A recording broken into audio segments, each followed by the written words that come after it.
காவிரி நீர் நம்முடைய தமிழ்நாட்டின் உயிர் நாடி.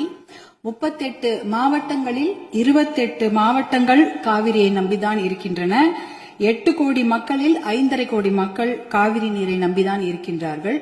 காவிரி நீர் பாத்தீங்கன்னா குடகு மலை, அதாவது கூர்குல கர்நாடகாவில் ஆரம்பித்து மேற்கு தொடர்ச்சி மலை வழியாக தர்மபுரி மாவட்டத்தில் தான் தமிழ்நாடுக்கு முதல்ல வருகிறது. தர்மபுரி மாவட்டம் பிலிகுண்டுல தான் அது உள்ள தமிழ்நாட்டுக்குள்ள நுழைகின்றது. கிட்டத்தட்ட 800 கிலோமீட்டர் அது டிராவல் பண்றாங்க. அந்த காவிரி நதி பாத்தீங்கன்னா 800 கிலோமீட்டர் கர்நாடகாவிலிருந்து தமிழ்நாட்டுக்குள்ள டிராவல் பண்றாங்க. அந்த காவிரி நீர் வந்து பிலிகுண்டுல இருந்து ஒகேனக்கல் வருது. அதுக்கப்புறம் மேட்டூர் அணையை நிரப்பிட்டு பவானி, ஈரோடு, திருச்சி போன்ற இடங்கள்லாம் வந்து கடைசியாக பூம்புகார்ல கடல்ல கலக்கிறது. இதுதான் அந்த காவிரி நீருடைய டிராவல் மேப். இதுல பாத்தீங்கன்னா 320 கிலோமீட்டர் மட்டும்தான் கர்நாடகாவில் காவிரி பாய்கிறது. பார்டர், அதாவது அந்த பார்டர்ல வந்து 60 கிலோமீட்டரும் தமிழ்நாட்டுக்குள்ள 420 கிலோமீட்டர் காவிரி நதி நீர் ஓடுகிறது. அப்படி என்றால் நமக்கு தான் அதிகமான உரிமை.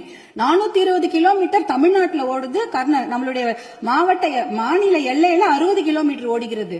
அப்படி என்றால் கிட்டத்தட்ட 740 டிஎம்சி தண்ணீர், காவிரி நீர் இருக்கிறது என்றால் அதற்கு அதிகமான உரிமை நமக்கு தான் இருக்கிறது. கிட்டத்தட்ட 400 டிஎம்சி தண்ணீர் வந்து தமிழ்நாட்டுக்கு உரிமையான தண்ணீர், நமக்கு பாதிக்கப்பட்ட தண்ணீர். ஆனா நாளடைவில் அதை குறைஞ்சி 205 டிஎம்சியா குறைச்சிட்டாங்க.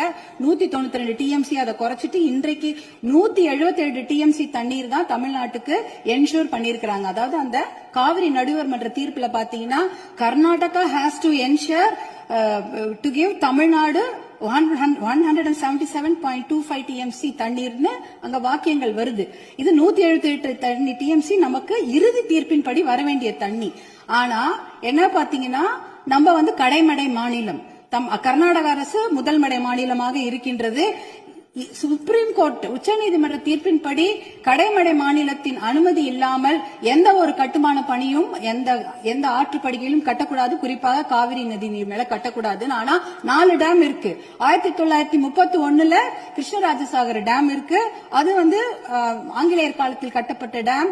அதற்கப்புறம் 1970களில் 3 டேம் கட்டியிருக்காங்க. ஹாரங்கி, கபினி, ஹேமாவதி. இந்த 4 டேமும் சேர்த்து இந்த அணைகள்ல கிட்டத்தட்ட 115 டிஎம்சி தண்ணீர் தேக்கி வைக்க முடியும். மேகதாட்டுல புதுசாக அணை கட்டினாங்கன்னா அதுல 70 டிஎம்சி தண்ணீர் தேக்கி விட முடியும். அப்படி பார்த்தீங்கன்னா கொள்ளளவு 185 டிஎம்சி தண்ணீரை கர்நாடக அரசு தேக்கி வைத்து விட முடியும். நமக்கு வர வேண்டிய 177 டிஎம்சில ஒரு சொட்டு நீர் கூட தமிழ்நாட்டுக்கு வர முடியாது. நாம மேகதாட்டு